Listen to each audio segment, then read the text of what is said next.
Hello everyone, welcome back to my YouTube channel. This is Reshma.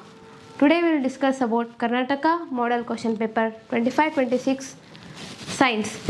As you know, it contains three parts: Physics, Chemistry and Biology. So we will discuss about Biology along with clear answers. Stay until the end. And if you are new to this channel, please like, share, subscribe and do comments also.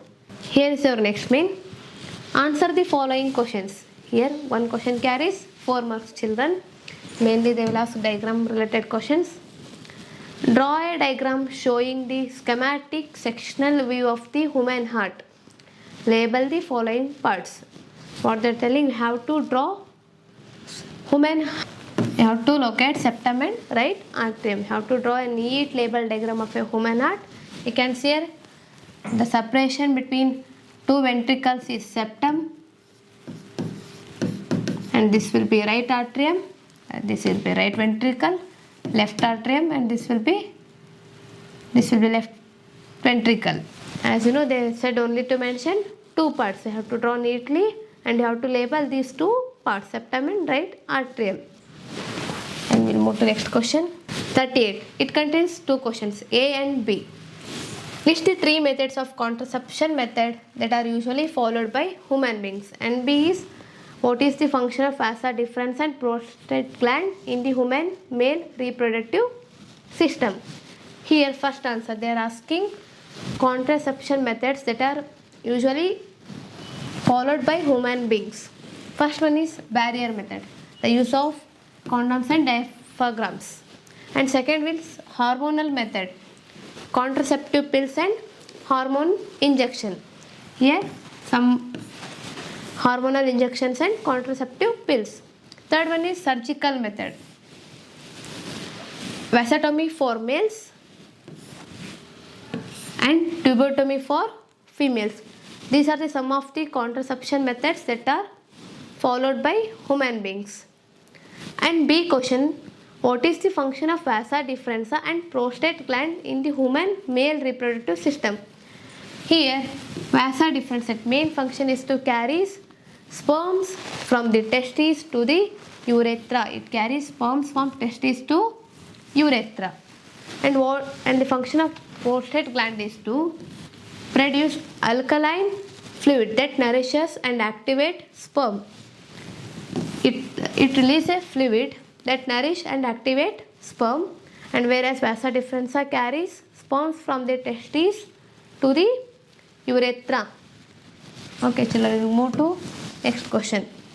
How does the menstrual cycle occur? Explain. They are asking explain. See children, menstrual phase, day 1 to 5, what happens? The uterine line breaks down and shed. So as menstrual blood, if no fertilization occurs, what happens? The uterine lining breaks down. If no fertilization occurs, it's break down and the menstrual blood will flow. Then follicular phase, it will be around day 6 to 13. Here what happens? The ovaries start maturing an egg and estrogen hormone repairs and thickness the uterine wall. What happens? The ovaries start to mature an egg and the estrogen hormone present in female, it repairs and thickens the uterine wall. After that, day 14, ovulation, this day is called as, day 14 is called ovulation day. Here what happens? A mature egg is released from the ovary into the fallopian tube. This is the fallopian tube.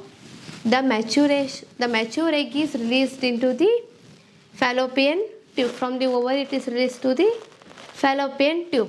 Luteal phase, that is last phase, what we call day 15 to 28.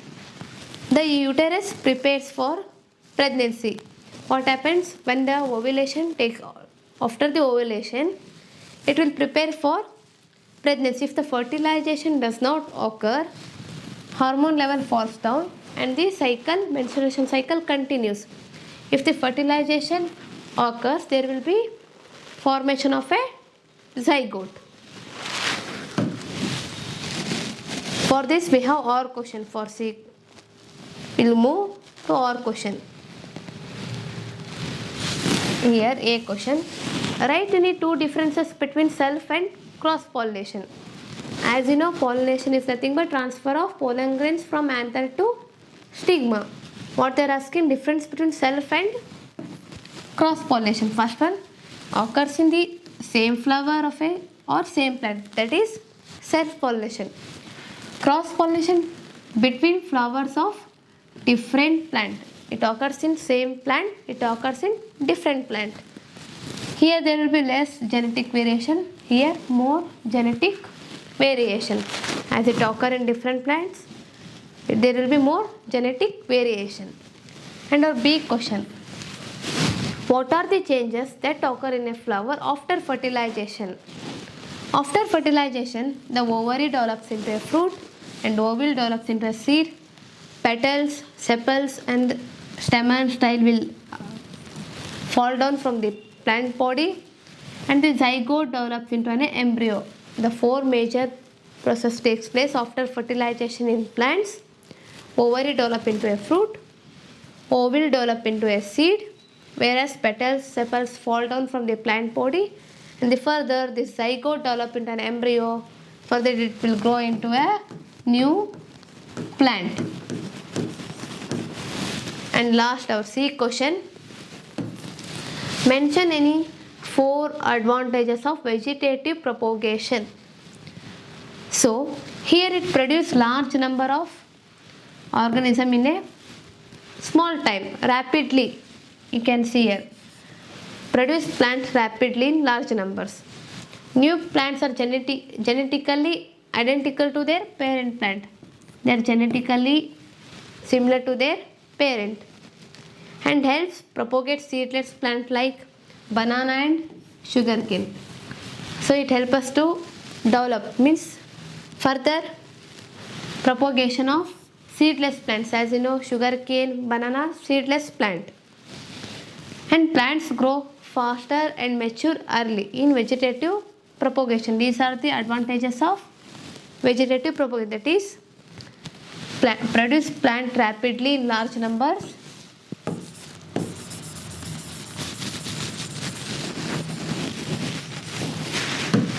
Produce plant rapidly in large numbers. New plants are similar or genetically identical to the parent plant, and it helps us to propagate or give more organisms of like banana and sugarcane, as these are seedless plant. They do not contain seed. Last one, plants grow faster and mature early.